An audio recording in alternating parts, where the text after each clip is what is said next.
So we stand in front of Dollar Tree and basically such as this thing here. All right, I'm excited to have a guest. Metal right here, of course. Everyone is. Cuba is like they're under a dictator.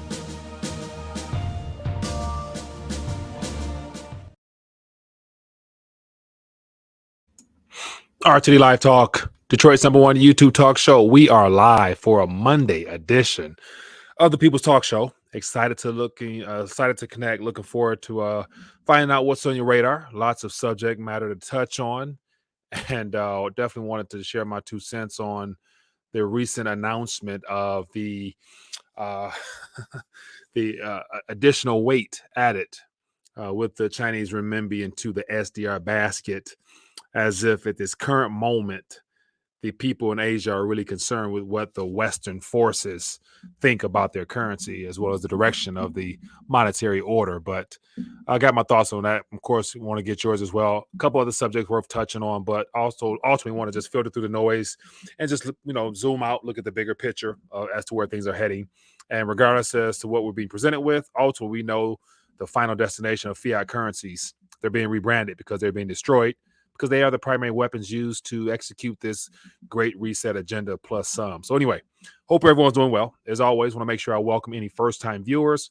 Let me know where you're watching from in the chat, and then when the phone lines open up, would definitely love to hear from you guys directly.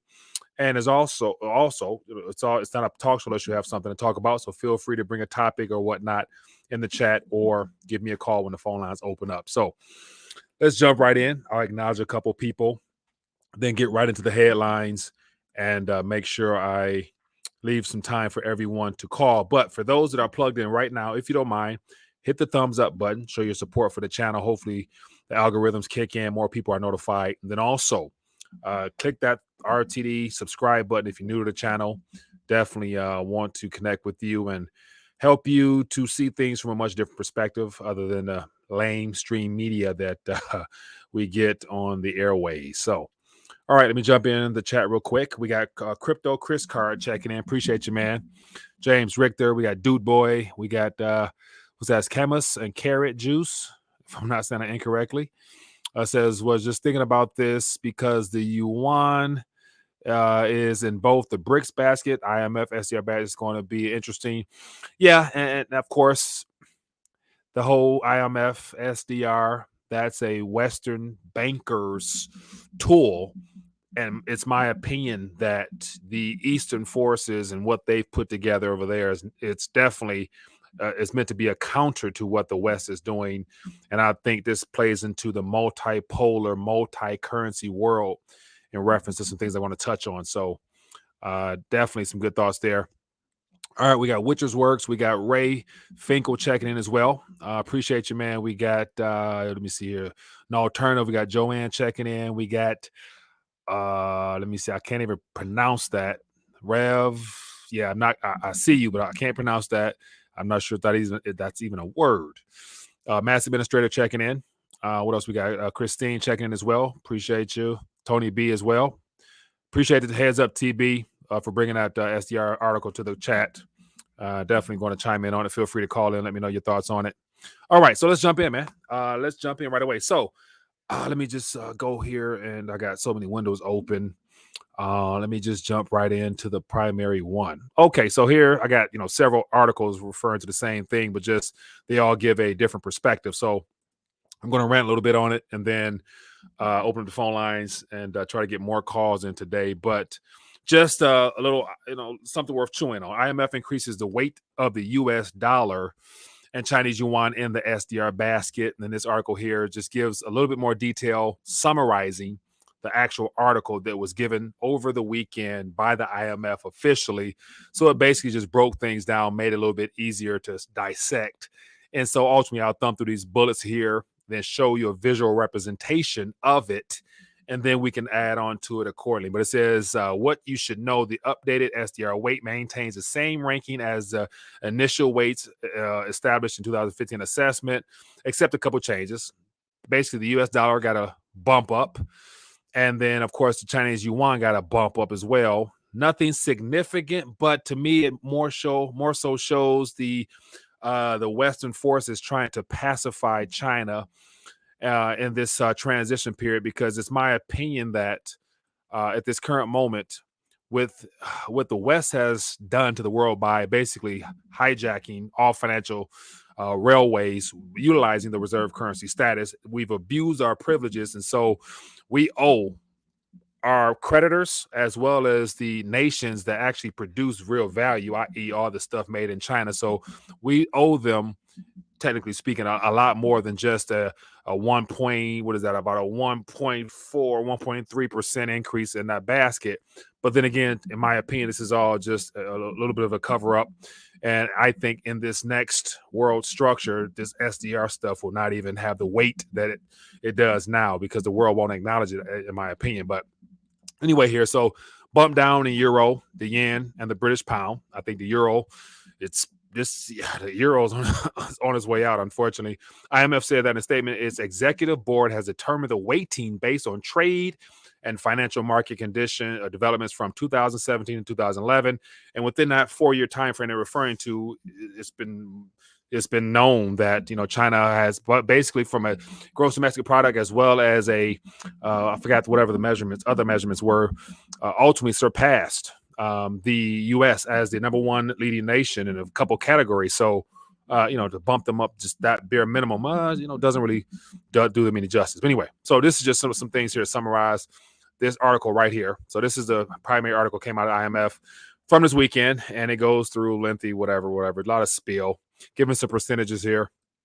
But ultimately, these 5 currencies here, I have a very a different opinion, because I'm not a financial investor, hedge fund operator, or international trader, that relies upon the strength of these fiat currencies in day-to-day operations. Because once again, these fiat currencies here, they're ultimately debt instruments, and they're used in an international payment system to settle debts, as well as just to shore up the trading baskets of the what I'm trying to say here. They're basically they're utilized on the international scene to settle trade as well as settle debts. And ultimately, the strength of the Dixie right now ultimately doesn't put any more purchasing power in my pockets immediately, but it does impact the price of the goods and services brought into this country, as well as those that are exported out. So that's a more complicated matter there that a lot of people like to pay attention to, where me personally on this channel here, I just say there's no financial future in the Federal Reserve note in the long run. So I think people can understand that in a more simple term. Anyway, just get to a couple more articles here, then I'll get to that visual aid, and then I'll share my opinion on how this weight doesn't really carry much weight in the bigger picture, just because I don't think China is going to sit around and wait for the IMF and the Western bankers to continue to dictate things the way they have. But anyway, more information here. So this goes back a little bit for those that may not be too familiar with it, but this goes back to the initial inclusion of the Chinese yuan into the system and how it was positioned and sold at that point. It says IMF to add China's currency to the SDR basket. So this is February 2016, and it became official October 2016. And just some buzzwords here that let you know what the initial intention in including the SDR, or including the yuan into the SDR basket, what it was about. And I think initially it was designed to acknowledge China's presence on the international stage, give them the credit for what they have been able to do over the last 30 years since they've opened up their borders and been the primary provider of all goods and service, or goods rather. And so it says the Chinese currency will be treated as a reserve currency alongside the other SDR currencies, US dollar, the euro, pound sterling, and the yen. It will be easier for any country's central bank to use the yuan as a reserve or a store of value to exchange with their own currency or pay international debts. So ultimately speaking, this basket of currencies, as it says here, is for central banks to utilize as reserve currencies on their balance sheets, as well as to pay international debts. So once again, you and I will never have SDR or special drawing right access It's just for a way for the bankers to settle up banker issues. So the inclusion of the yuan into the SDR basket means that developing countries which have increased trade linkages with China can keep the yuan as part of their reserves and use it to settle trade with China. Sweet and simple. And so the bankers doing banker things.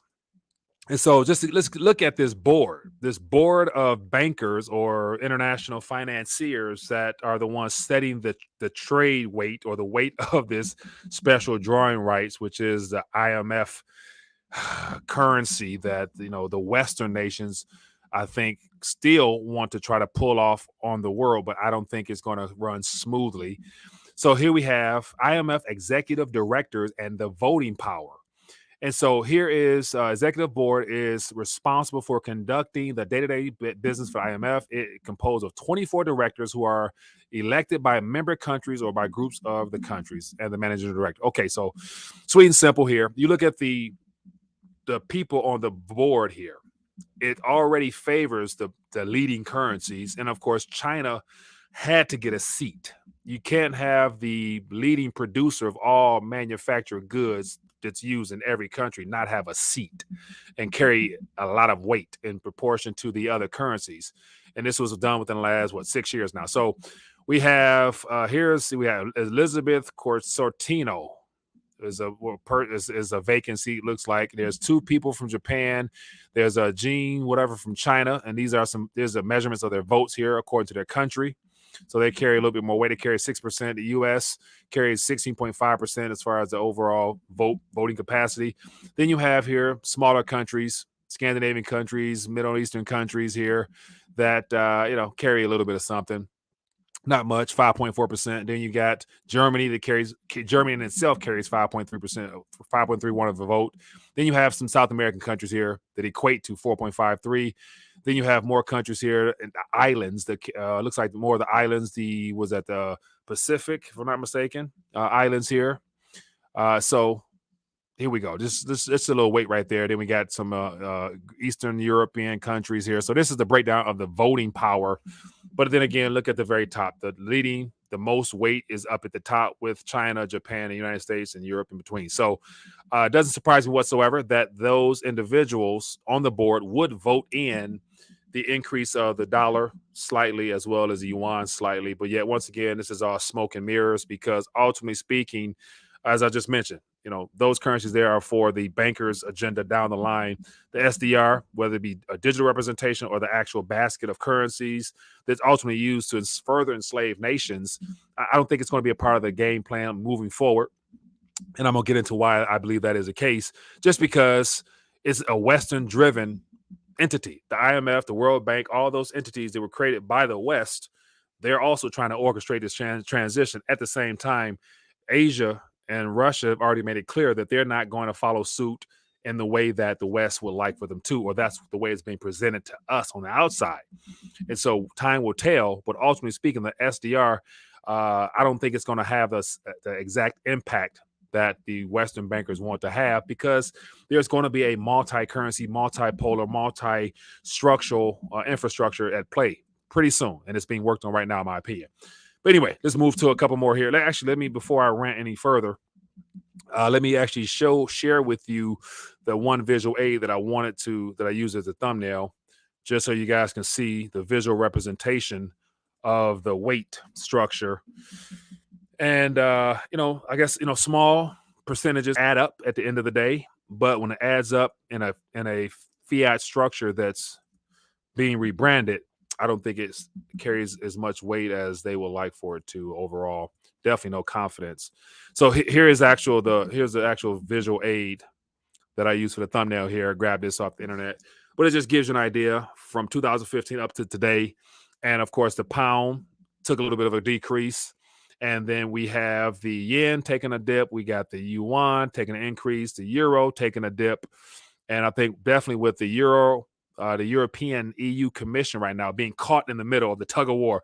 So ultimately what's going to boil down, European Union it's an experiment that's failing. because you can't take 19 countries and all their problems, put them together and expect things to work out smoothly. So what we're witnessing is a tug of war between the West and the East. The East meaning Asian countries and Russia, particularly when it comes to energy, and the West that's kind of dictating what EU does in reference to how they treat Russia and these sanctions or whatnot. And so I did a video earlier about how Russia or EU is breaking ship from the Western powers that be, just because they stand to lose the most when it comes to energy as well as agriculture needs. So I think there's going to be a changing of the guard pretty soon, where the EU might end up going through some real tough times moving into this winter, and I think that's when they're going to start breaking ship. And we'll see who they all stand with, whether it be the East or the West. In my opinion, it's going to be whoever actually provides real world goods, referring to the East. But anyway, here, just some breakdowns of over the last couple of years, how things have fluctuated. And of course, we're seeing the yen implode because of the monetary policy and the fiscal collision in Japan is definitely going to lead to a hell of a civil event occurring real soon, when all those people's savings that are in the yuan or in the yen is lost. Okay, let's keep it moving. So if the SDR basket, in my opinion, is more of to pacify China on a public sense, then what is the bigger picture that we should be paying attention to? And this all has to do with the de-dollarization process that has been well underway, which I think you cannot ignore, because it is being built out as we speak. And it's just a matter of time, in my opinion, before some light switch comes on, acknowledging gold in a new role, or a revisiting gold, or revisiting an older role that gold used to play in establishing trust in this next system, temporarily speaking. And so let me get to a couple articles here that I think is of importance, because let me see here. Let me go here. So let me zoom out some. So to get a much broader view as to what we should be concerned with is the collaboration and partnerships between Russia and China. Like, that is something that is being downplayed in the West, because they want to make it seem like, Russia's losing the war, and China, even though they have the internal problems, I just imagine they knew about their fiat debt credit issues well in advance. That's why they are probably sitting on the largest gold stash in human history that might be announced or shown in some near future event. So they are literally sitting on some things in a greater form of weight, to where I don't think the SDR weight of their currencies is really of importance, because ultimately speaking, the SDR basket, as I mentioned before, it's ultimately designed to settle debt transactions amongst nations. I mean, because this is nothing. They're nothing. I think there's a smidget of gold in that basket, but then again, they don't even want gold to be considered something as a standard or a something of value, really. So it'll never come up from these entities here. It's going to have to be brought up by somebody else, and that's why I think China and Russia will probably be the ones that do that. But real quick, let me just jump on some headlines here.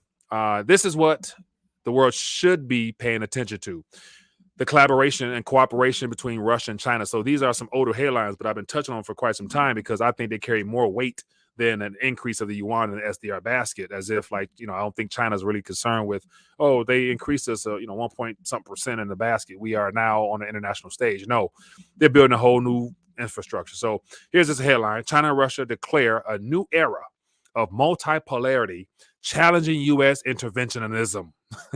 That's a hell of a statement right there. A multipolarity. So that is what's going on. Multi, not a single Western-led government structure, monetary system.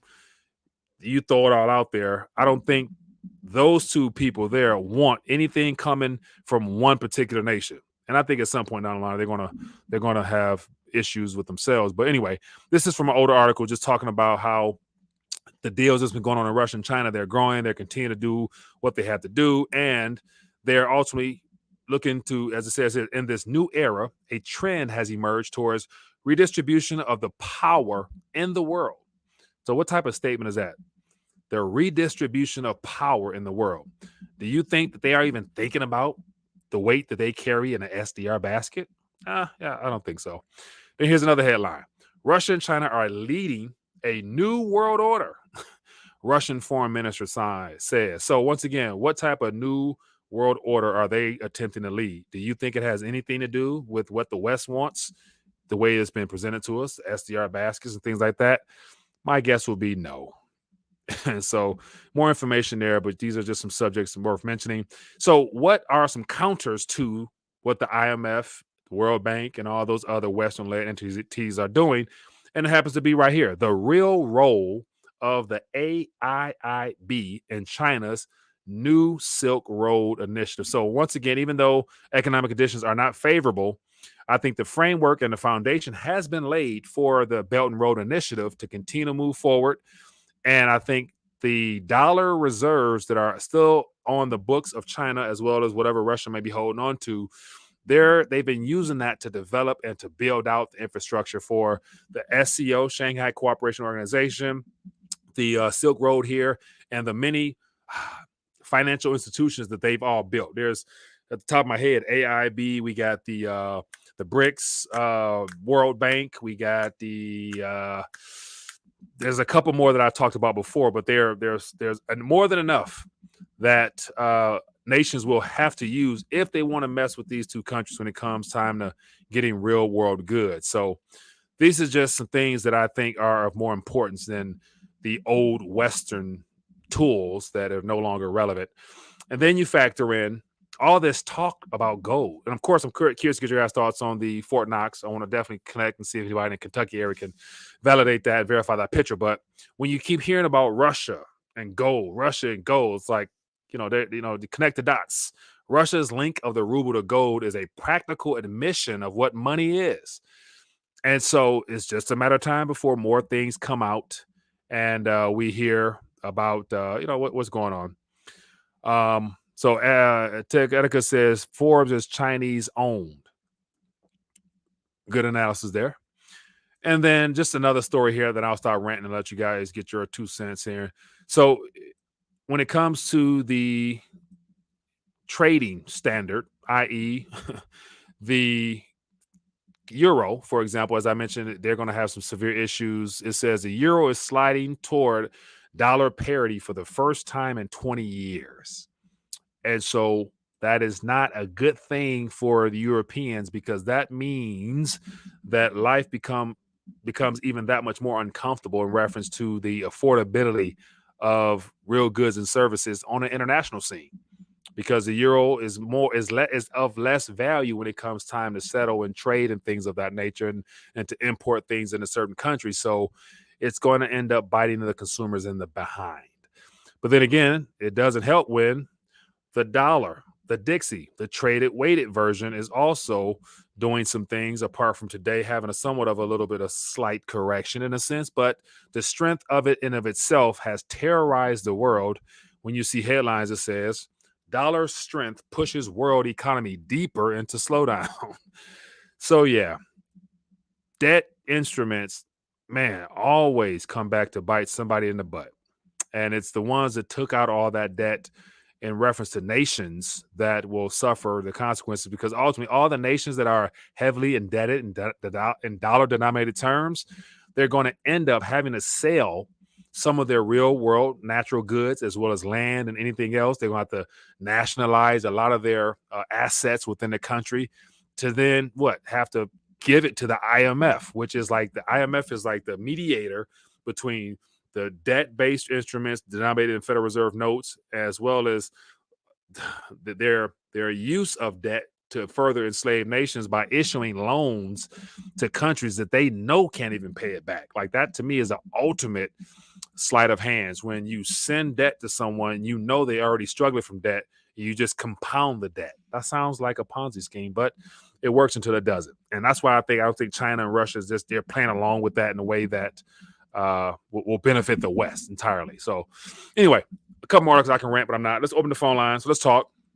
Where did I miss it? What else you guys want to touch on?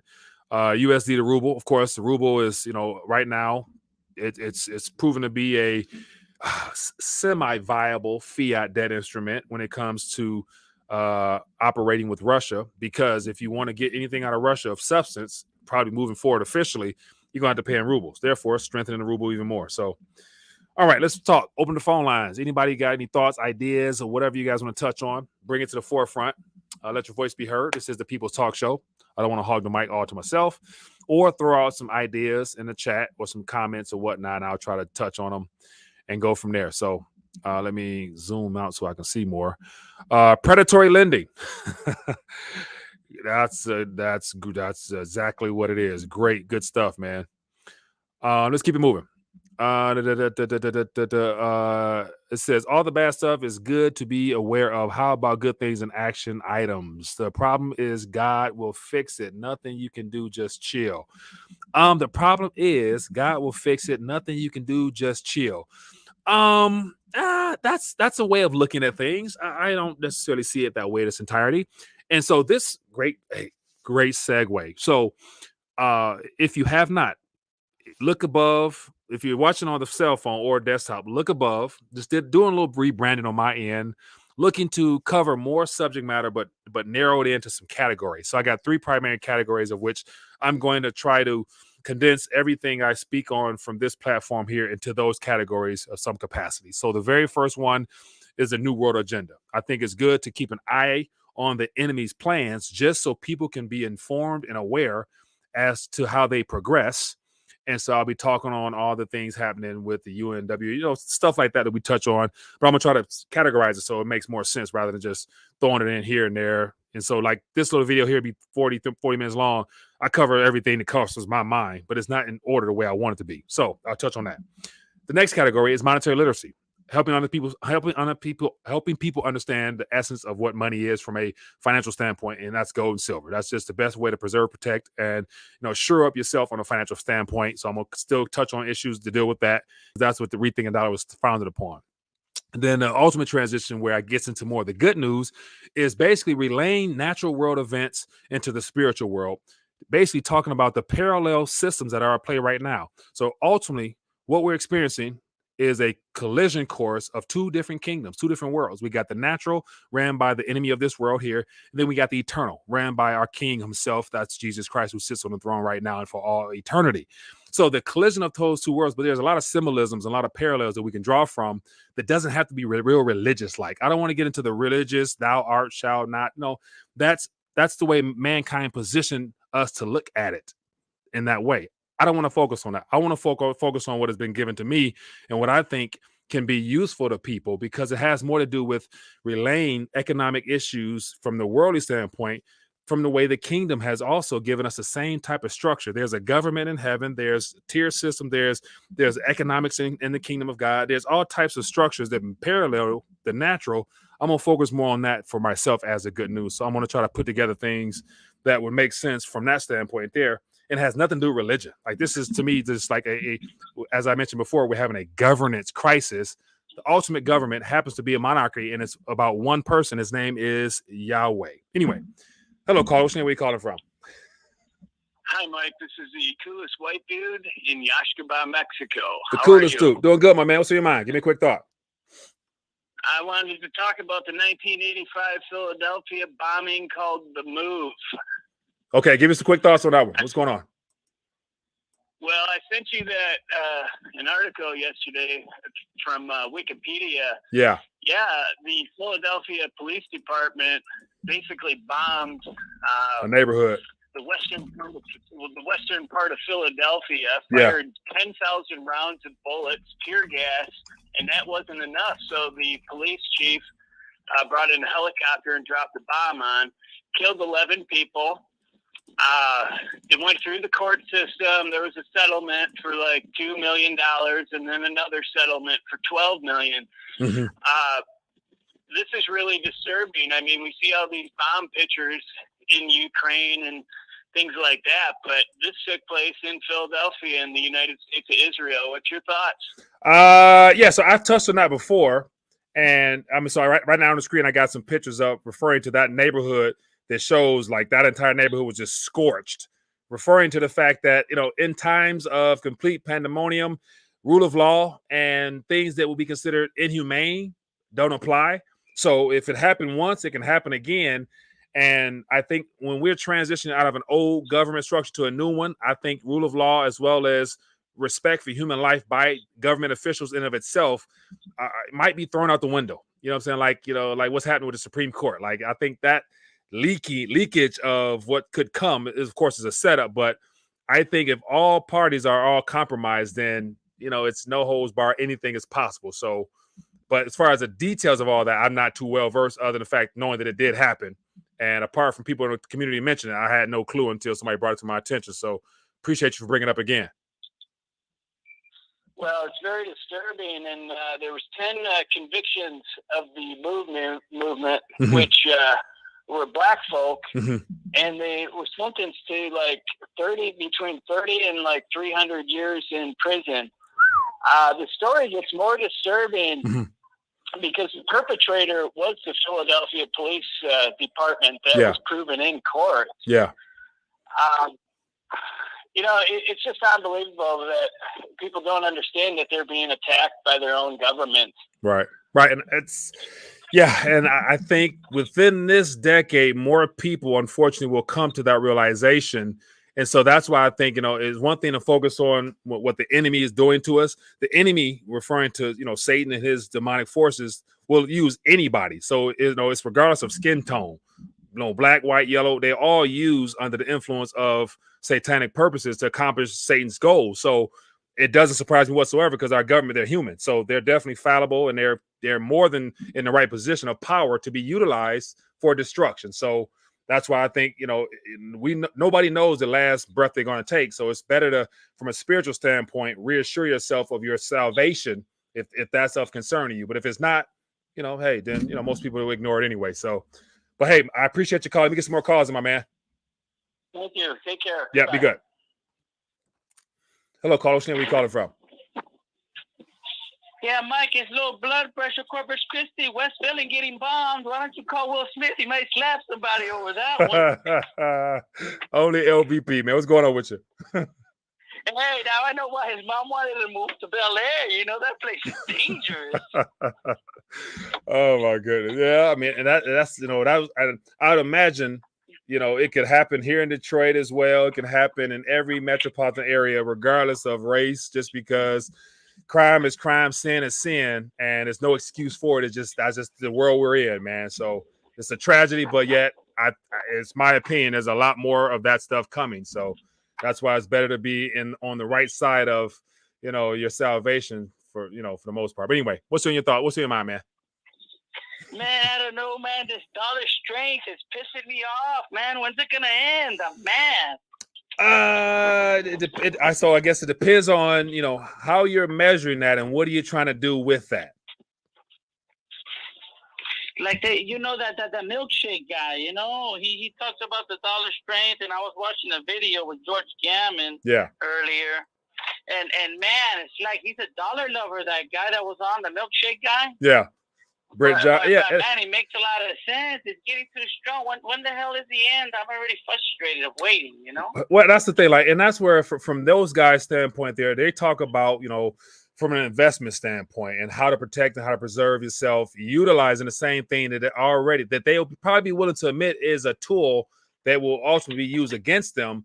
And so, it's for me, it goes well beyond what I talk about, just because to me, I don't think whether Dixie's strong or not, I'll ever have any more purchase power. So $100 bill in my hand will never purchase more, apart from a deflationary correction, which is in the foreseeable future. So that 100 might be a lifeline for me to get something that's on sale. But then again, that's still not a good thing. You know what I'm saying? Because there's going to be a loser on the other end of that trade. So, but it serves its purpose. But, in the long run, man, there's no future in the Federal Reserve note, in my opinion. It seems to me if you want to take advantage of the strength, you have to go foreign. You have to jump a border and spend your dollars abroad.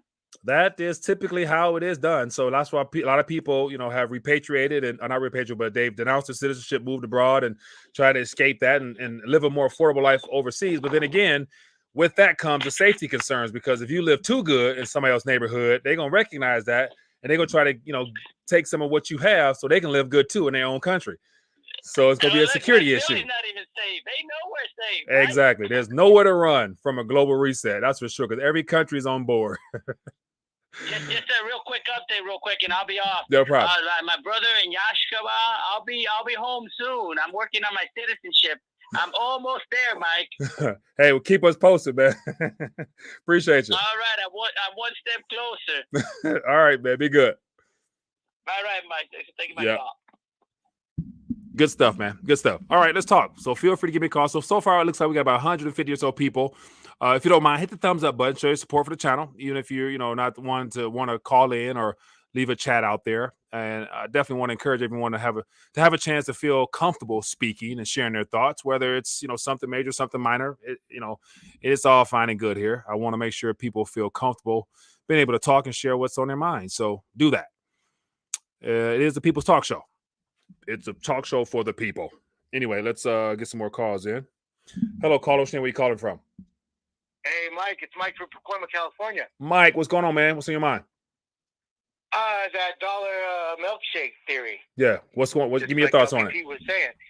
So this is the thing about that is that dude is right. That Brett Johnson is right. Yeah. But what he fails to realize is all that he's saying is Exeter's pyramid. That's all that he's saying. Yeah. And he's just missing the final step. Give it to me. It's gold.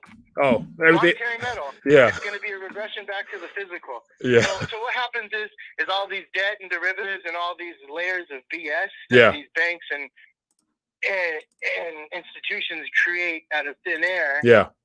All that perceived value when people are exiting, there's that little triangle that you always have up in the background. Right. I got it up right now. And it just regresses back to hard assets. So the thing about that is the rest of the world, when we print dollar, when the dollar strengthens here, the rest of the world's currencies usually devalue. So there's more of a demand for dollars because you can buy stuff with it, right? Right. But once the rest of the world realizes that the dollars is being affected the same way that their local currencies are being affected, and there's nothing behind it, once that happens, it has to be a worldwide thing. It has to be a complete regression and complete, no, we're not using this anymore. We're done. We're over it. It's going to be complete shut off of trade. Right. It's going to ultimately boil down to the necessity and the requirement for another medium of exchange that is trustworthy. And that's why gold is always in the headlines, or has been in the headlines rather, as far as countries deciding to repatriate their gold back home, as well as central banks buying more gold. We got a pension fund in Ohio purchase some gold. We got, all these people getting gold. So everyone who's awake and aware know what the true medium of exchange is. It's just a matter of trying to get the last remaining bits of purchasing power out of these fiat currencies before there will be an announcement, a reset, or something that triggers the initial announcement of, hey, we're no longer going to accept those. We need something real. And as you mentioned, it all boils down to, so the extra pyramid is like the risk reward. The greatest risk is at the top of all that stuff, derivatives and bonds and all that dollar, or not all that debt, fiat debt-based asset stuff. And go ahead. With all these trillions of dollars they're going into, right? This perceived value, correct, is once people lose that faith, that perceived value, it's game over. But it has to be a global thing. It has to be other countries have to, like, if you look at Venezuela, it was a regression. They actually went to dollars, and then they realized that wasn't really working as well, and then they're starting to actually use little bits and pieces of gold, little grains of gold and stuff. They use barter system too, Right. Good stuff, man. Well, hey, man, appreciate you. Grow your own food, stack up your weight, get physical items. Don't keep all your damn digits that you perceive to have value. Right. Those digits aren't going to have value. Right. Keep it in real, tangible assets. 100%, man. Appreciate your call, my friend. Hey, have a good one. Yeah, be good. Good stuff. So I see some thoughts out there. TB says there's no alternative to the dollar. And so, the alternative to the dollar. So, I would say there's no alternative to the Federal Reserve note, because the dollar, from a long monetary viewpoint, several, 100-year type of viewpoint, gold and silver is, how I would define a dollar. I would find on the personal note, I would define a dollar for myself as, for me, a silver a silver coin. That's what I would use as a dollar. I like to distinguish between a Federal Reserve note, which is the paper debt base, what they're using to manipulate the world with instruments. Then, of course, a gold. Gold, of course, is the central bank's preferred method of, shoring up their own liabilities. And so, I think there are alternatives. Now, the system, the structure, whatever, that's to be determined. Who's the head honcho behind all that? But then again, Federal Reserve note and dollar system can't last forever. It will not. So, the thing is, what's the transitionary period? What does that look like? So in the meantime, of course, everybody runs to the dollar. We need it to settle debts, yada, yada, yada. But then again, once again, like I mentioned, it's not giving me any more purchasing power whatsoever at this current moment, the way it's structured. So what is the alternative to dollar the next 5 years? I think, but there will be some things thrown out there that people will use as not alternatives, but as additional instruments that can be used. And so right now, the ruble, for example, even though it's minor, but for people who want to acquire energy from Russia, the ruble has a value. Now, whether or not I like it or not, doesn't matter. If you want to do business and get gas out of there and all kind of other things, I'd imagine at some point Putin going to only want rubles. So what good would that be? If you don't got rubles, you're not going to do no business. And then, of course, gold. So they're bringing gold back in the equation as well. So there's going to be additional instruments that can be used, I think. Some people might want to say Bitcoin. So to each his own. Let me see here. So let me see. I saw Rochelle. Appreciate you for that thought. It says, keep an eye on the Tether Ponzi as that unravels. The Dixie will spike again. And no, I'm not a Dixie fan. Just seeing it play out in the charts go. Dixie S&P rises together. We are done. Yeah, the Tether. So I did see that for a small moment. I think it was on Wednesday, if I'm not mistaken. There was a major drawdown in the Tether peg. But yet, once again, anything pegged to something that's already dying, there's no stability in it. So all this stuff is unstable. And that's why I think, even talking about this subject matter can be extremely unproductive, just because we're talking about an instrument that everyone can agree is failing. Like, it also boils down to what the caller said before is, perceived value. And what can you acquire with the value, whatever you call that value at that moment in the present and in the future. So, and that's one of the things, like, I love to use the Treasury's definition, saying that the Federal Reserve note is only good for what you can acquire when you go to buy it. And I'm thinking, like, right now, what I do need is water, food, and all the necessities for my livelihood is what I need. What I use to get it, I could give less than a damn. Like, well, if I use an ounce of silver or gold or some Bitcoin, Litecoin, I don't care what I use. I just need to know on the other end there's something real that I can acquire when I need it. Whatever I use, I don't care, really. Like, I'm happen to be in the U.S., so I'll use the Federal Reserve note. But if I lived in another country, I will be using that currency. So ultimately, all 7 point whatever billion of us, we need real world stuff. What we use, unfortunately, has been determined by our government, which has been hijacked by central banks. So they're at the top of all this chaos, basically telling us what we can and can't use. And the only reason we're using it because they want to tax us from it, in a sense. But you get my drift. All right, let's keep it going. What else is going on out here? Swiss cheese. I saw something about Switzerland as well. Let me see. Here. I saw something about Switzerland and the Swiss franc. Question RX. It says, did you hear anything about the new food plants burning down recently? So no, I did not. Let me see what food plants. So food plants. Let me see, burning down. If there's more burning down, let me see. Let me see what else. What's the latest one? Let me go to the news, see if something pops up. So first thing popped up was a fact check. Fact check: food processing plant fires that are not part of the conspiracy to trigger U.S. food shortage. So whenever you see anything that's been fact checked, you know to think the opposite. So what I read this as, it says processing plant fires in 2000 are a part of the globalist desire to trigger a U.S. food shortage. That's how I read that. So, but no, I'm not aware of any newer plants being taken offline. But it doesn't surprise me at all. It's just a matter of time before they get their way. And here's the biggest thing: like, the way things are progressing, we're moving forward anyway, and all the big financiers of this destruction, nothing's really going to happen to them. They won't be brought to justice. You know, the Bill and Melinda Gates Foundation, they're still funding all the things that they're using to further enslave humanity because our government's in on it. So I think it's more so with the knowledge we do have on today, what can we do to further prepare ourselves, but also not focus so much on what the enemy is doing, but focus on what we're called to do.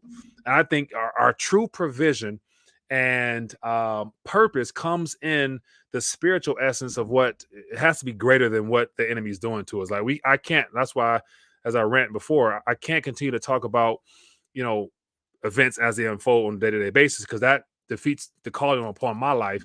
I have to talk about greater things. And ultimately, we're going to witness. And this is where it gets a little spooky, but we're going to witness large losses of life. It's inevitable. It's written in stone.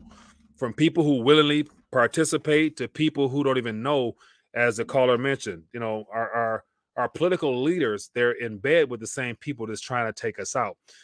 And if the goal is to reduce the population of this planet, then that's a lot of souls. And as I mentioned before, the greatest commodity in human existence is the human soul. And so if that is the case, I believe that. May not everybody not believe that, but if I realize that, then I kind of feel like, man, I have to do something about that. I have to be a voice crying out in the wilderness, trying to basically help people come into the flock of my Lord and Savior, because if not, those are going to be lost souls. And you only get one chance in this life to get it right. And of course, the way I believe things. And so I have to talk more about things that can build people up, set them on the pathway for eternity's sake.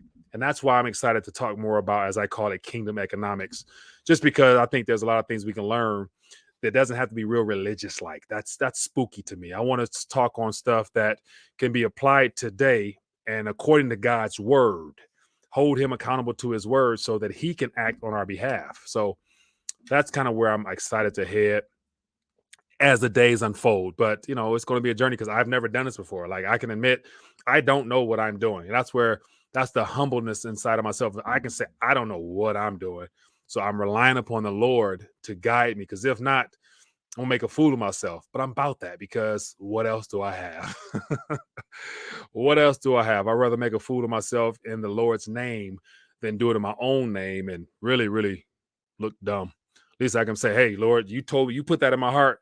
It didn't work. It's also on you. I did what you told me to do. Anyway, I'm tired of ranting. What else we got here? Rochelle says, what she said, Peak Prosperity did a great analysis on this in the latest vid about energy. It's called I Give Up. Yeah, I'll check that out. I'm not going to give up. I just got to reshift things. I got to do things more genuine to myself. Like, and that's where, yeah, just, you know, I mean, I'm learning, man. I'm trying to grow in the Lord, and I'm grateful to be awake and alive in this day and age, because, you know, we need, I think, more men of faith, more women of faith willing to stand on their spiritual foundations for the Lord's sake. Like, man, I just, yeah, it gets real. Anthony, appreciate the love offer, my friend. All right, but I can rant forever. I'm not. Let's get one more call, and then we're going to dial back. And, yeah, keep pressing forward, man. Hello, caller. What's your name? Where you calling from? Yeah, Mike, Steve, FEMA Region 9. Steve, what's going on, my man? Hey, I know we're getting toward the end of the show here, but maybe LBP can call back in tomorrow and give us an update on those 6 power plants that went offline. Okay, yeah, that's a good one. Down there in Texas, I was hoping he said something about it while he was on the air when he called earlier. But, yeah, see if you can call us tomorrow and give us an update on that. I think they told him to just run your air condition at 78 degrees or higher. What? How you gonna run air conditioning at 78 degrees? You might as well just turn it off and go outside. Exactly. Open the window, open a fan. But then again, I heard it was like 100 degree days and stuff that we don't have to deal with up here in Michigan. So I ain't too mad. But I got an article on right now talking about scorching heat threatens Texas power grid again. This was as of 40 minutes ago. So it says ERCOT asked people to limit their electricity usage over the weekend after hot weather caused 6 power plants to fail, but temperatures are staying up there statewide. So yeah, it'd be good to live by some water to go cool off. Yeah. Oh, my I goodness. think we're gonna see this power stuff nationwide. Oh. I know California, we have them out here already. The rolling, brown rolling blackouts or whatever. Yeah. But I think we're gonna see it nationwide. So everybody go get those solar generators and stuff. Right. I'm about to get another one myself. Right. It won't hurt to have more than you need, just in case you don't need them. Then that's all good. You're covered. Just energy insurance. Well, I know. Well, hopefully LBP can call back in tomorrow and give us an update on what's going on down there with that power grid. Yeah. Good point. So, yeah, that's all I got. Okay, man. Appreciate you calling in. Thanks for bringing it to my attention. I forgot all about that. So got too long on one of my rants. So appreciate you. No be good, man. Yeah. All right. So LBP, you hear that? So as well as any of our other, brothers and sisters in Texas that might, know somebody or might be in those areas where the power plants went down, definitely keep us up to date. Definitely would love to, everything we experience that happens in, our lives or in this community, our real world experiences that we can learn from. And it further incentivizes people to try to prepare in that particular area if it's possible. But yeah, once again, you can only do so much. But, we like to just try to stay ahead as best we can. But ultimately, we know what time it is. They're going to continue to press in, lean in against us, make our lives very uncomfortable. And of course, outside of the World Health and UN situation unfolding, the probability of that stuff going through, if not, the next week or the week after that, at some point in the future, their plans. And it's sad to say that, from a long-term perspective, like we have to get to the point where things are completely destabilized and people are forced to acknowledge the season we're in. Like, we're approaching certain facets of what has always been labeled end times. Like, you can't not ignore these events as they're unfolding, but some people want to ignore them. But then again, I just can't pretend like it's not there right in front of me. But all right, it says just keep it moving. So anyway, so we're approaching 50 minutes, man. As always, I appreciate everybody for hanging out with me. And as I mentioned, moving forward, just trying to do things a little bit different on my part here. And I ask that you be patient with me and be willing to grow with me, especially in the spiritual side of things, because I believe if we, seek, we will find. And definitely I'm seeking a better clarity on understanding the kingdom keys that God promises for those that are members of his household. So through that comes the unlocking, I believe, of things that are destined for this time right now. Like, and when the Bible talks about, greater works will we do in Christ, I believe that this is a time where we can try to look into some of those works. I know I'm interested in those works. And so hopefully you guys are as well, and we can grow together and make a difference for the kingdom, because that's what it boils down to, I think, in the end. Winning souls for the kingdom, because, it's one thing to focus on life in this time frame here, but between now and my next breath, I don't know what's going to happen, but I want to make the effort and energy count so that the investment of my time will have a eternal reward in reference to being able to deposit into my heavenly account.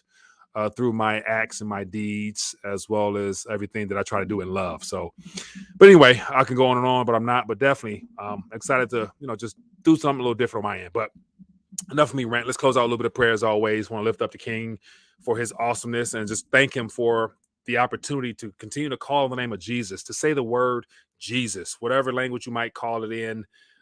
Jesus in Spanish, Espanol, or whatever it might be, but just in a country where we can freely talk about the kingdom of God, and just to let those words roll off our tongue in honor and respect for the Creator himself.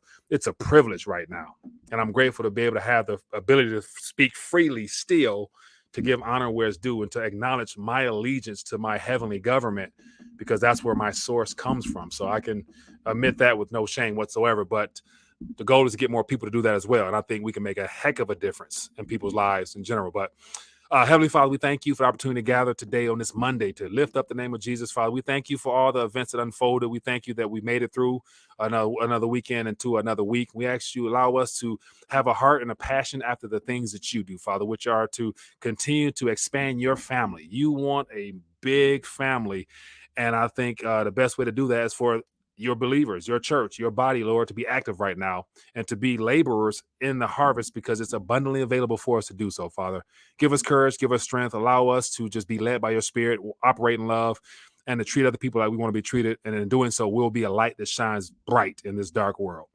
And I just thank you in advance for what you have done and will do. In the mighty name of the King. Amen. All right, people. That's all she wrote. And back at it again tomorrow, Lord willing. And other than that, just keep plugging along. Stay prayed up. Get prepared up. Get your weight up. Do everything you can in a practical sense. But then ultimately, you all know that it falls on the Lord to live up to his part, which is to provide your every need like he always has. So anyway, be blessed, safe. Peace.